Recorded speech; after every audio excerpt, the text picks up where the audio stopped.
क्या आप जानते हैं कि मफ़ूल बिही और नाइबुल फ़ाइल के दरमियान क्या फ़र्क है?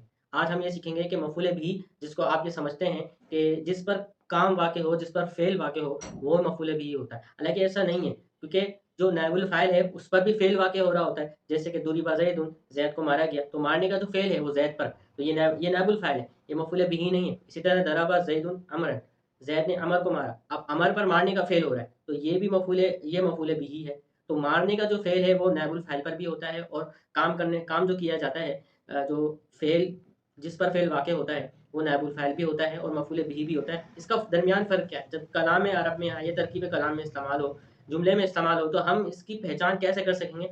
आइए वीडियो को शुरू करते हैं। ये देखिए मफ़ूल बिही जो है ना, मफ़ूल बिही इसकी हम मिसाल जो है वो लिख लेते हैं, दोनों की मिसाल। एक इसकी मिसाल मफ़ूल बिही की मिसाल, जैसे कि दरबा, उसने मारा ज़ैदन, ज़ैद को। और एक इस नाइबुल फ़ाइल की मिसाल लिख लेते हैं कि दुरिबा, मारा गया ज़ैदुन, ज़ैद को मारा गया। मारने का जो फ़ेल है ज़ैद पर हुआ है, इस वाली मिसाल में भी और इस वाली मिसाल में भी। इनके दरमियान फ़र्क चंद चीज़ों में, और हम जो है वो 3 चीज़ों के 3 फ़र्क ऐसे बताएँगे जिससे आपको इसकी पहचान हो जाएगी। कहीं पे भी इस्तेमाल हो जाएगा, आप खटक करके बोल सकते हैं कि ये जो है ये नाइबुल फ़ाइल है, नहीं ये मफ़ूल बिही है, ये आप बोल सकते हैं। मिसाल के तौर पे एक फ़र्क जो बयान किया जाता है वो ये है कि एराब में, इन दोनों के दरमियान एराब में फ़र्क होता है कि जो एराब है मफ़ूल बिही का क्या होता है, मरफ़ू होता है, और जो नाइबुल फ़ाइल है, सॉरी, एराब जो मफ़ूल बिही का जो एराब है वो होता है मंसूब, और जो नाइबुल फ़ाइल का एराब है वो हमेशा मरफ़ू होता है।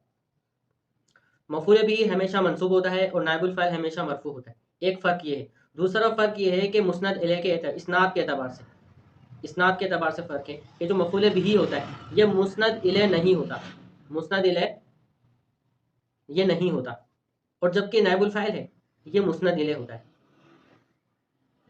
नाइबुल फ़ाइल मुस्नद इलैह होता है, मफ़ूल बिही मुस्नद इलैह नहीं होता। ये आपने जो दर्जा ऊला में पढ़ाई जाने वाली किताबें होती हैं नहव की, उसमें ये आप पढ़ चुके हैं, इसको वज़ाहत करने की ज़रूरत नहीं है कि मुस्नद इलैह क्या, रॉकेट साइंस है, क्या चीज़ है। एक फ़र्क ये है कि जो फ़ाइल है, जो काम करने वाला है, फ़ाइल, अब यहाँ पर जो दर्ब है, फ़ेल है दर्ब, मारना। अब जो मारना है उसका भी तो कोई मारने वाला होगा ना, तो उसको कहेंगे फ़ाइल, यानी काम करने। एक तो वो फ़ाइल होता है जिसको हम तरकीबी कलाम में नहवी तरकीब में फ़ाइल, वो वाला फ़ाइल मुराद नहीं, यहाँ पर फ़ाइल से मुराद है काम करने वाला, ठीक है? काम करने वाला जिसको सब्जेक्ट भी कहते हैं, सब्जेक्ट। तो मफ़ूल बिही के अंदर फ़ाइल मौजूद होता है, मफ़ूल बिही के अंदर फ़ाइल मौजूद होता है, कोई काम करने वाला मौजूद होता है। जैसे दरबा ज़ैदन कि उसने ज़ैद को मारा। अब मारने वाला जो है वो शख्स है, मारने वाला मौजूद है, जबकि नाइबुल फ़ाइल के अंदर फ़ाइल मौजूद नहीं होता। तो ये 3 फ़र्क हैं। अब जो उसकी तारीफ़ बयान की जाती है पहचानने के लिए, मैं आपको एक फ़ार्मूला बता रहा हूँ, और ये आप एक तो ये फ़र्क है, ये फ़र्क देख लें, और दूसरा इन्हीं में से एक फ़र्क जो है ना, पहचान का तरीका अख़ज़ किया गया है, वो मैं आपको बता रहा हूँ कि जिस पर फ़ेल वाक़िअ हो और वो मंसूब हो, जिस पर फ़ेल वाक़िअ हो और वो मंसूब हो तो मफ़ूल बिही, जिस पर फ़ेल वाक़िअ हो और वो मरफ़ू हो तो नाइबुल फ़ाइल। बस यही फ़र्क है, जो पहचानने का तरीका है यही है। आपने बस इन चीज़ों को, इस चीज़ को फ़ोकस में रखना है, इस चीज़ को देखना है कि कलाम अरब में इस्तेमाल हो रहा है, तो जो इसका तर्जुमा आप करेंगे वो देखेंगे इस पर फ़ेल तो वाक़िअ हो रहा है, जी हो रहा है, लेकिन एराब क्या आ रहा है इसमें, ठीक है? अगर इसमें एराब मरफ़ू वाला आ रहा है तो नाइबुल फ़ाइल बनेगा, अगर एराब मंसूब वाला है तो वो मफ़ूल बिही बनेगा। तो ये इसकी पहचान है। अब सवाल आप ये करेंगे कि हम इसमें कौन सा एराब लगाएँ? एराब तो लगे भी नहीं होते, हमें कैसे पता चले? इसका सीधा सा जवाब ये है कि जब आप जो भी आप एराब लगाएँ, उस एराब लगाने के बाद तरकीब दुरुस्त हो जाती है, तर्जुमा दुरुस्त हो जाता है, तो वही आप एराब लगा के तर्जुमा करें, सेट करें, तो वही उसका एराब होगा, ठीक है? मिसाल के तौर पर ये वाली मिसाल है ना, दरबा ज़ैदुन। अब इस मिसाल के अंदर आप दरबा दर दरबा ज़ैदुन, इस वाली मिसाल में हम अगर दरबा ज़ैदुन करते हैं, ठीक है? अब इसको हम यहाँ उठा के यहाँ लिख लेते हैं ताकि अच्छे से समझ आ जाए। दरबा ज़ैद, इस मिसाल को हमने यहाँ लिखा। अब मिसाल के तौर पर ज़ैद के ऊपर एराब नहीं लगा।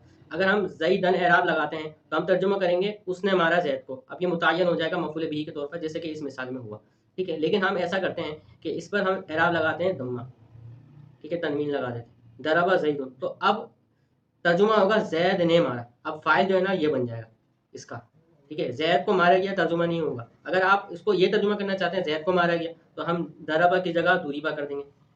ठीक है, तो जैद को मारा गया ये तर्जुमा होगा। तो बहुत आसान होता है, कोई मुश्किल नहीं होता। थोड़ी सी आपको कोशिश करनी होती है, थोड़ा सा तवज्जो करनी होती है, उसके मुताबिक जो है ना आप तर्जुमा करते हैं, एराब लगाते हैं। लेकिन एक चीज़ आपने ना याद रखनी है, अगर आप अपनी इबारत दुरुस्त करना चाहते हैं, एक चीज़ हमेशा आपने याद रखनी है कि जो आप एराब लगा रहे हैं उसके मुताबिक तर्जुमा होना चाहिए, और जो तर्जुमा कर रहे हैं उसके मुताबिक आपका एराब होना चाहिए। ये आप लाजमी पल्लू से बांध लें कि ये नहीं कि तर्जुमा कुछ और हो रहा है और एराब कुछ और लगाए जा रहे हैं। जैसे ये सीधी सीधी मिसाल है कि अगर हम इसको पढ़ते हैं दरबा जैदुन, तो आप तर्जुमा करेंगे जैद ने मारा, उसने मारा जैद को, ऐसा नहीं है, ऐसा नहीं बनेगा। आप पढ़ रहे हैं दरबा जैदुन और तर्जुमा कर रहे हैं कि उसने मारा जैद को, ये तो गलत है ना। हम पढ़ रहे हैं कि दूरीबा जैदुन, इसका जो एराब है दूरीबा जैदुन पढ़ा, अब तर्जुमा भी हम करेंगे कि जैद को मारा गया। ये तर्जुमा नहीं करेंगे कि उसने मारा जैद को। ठीक है, क्योंकि तरकीब जो होती है वो मायने के तहत होती है, तरकीब तहतल माना वल माना तहत तरकीब। इस पर मैंने एक मुकम्मल तफसीली वीडियो बनाई है, आप इसको देख सकते हैं।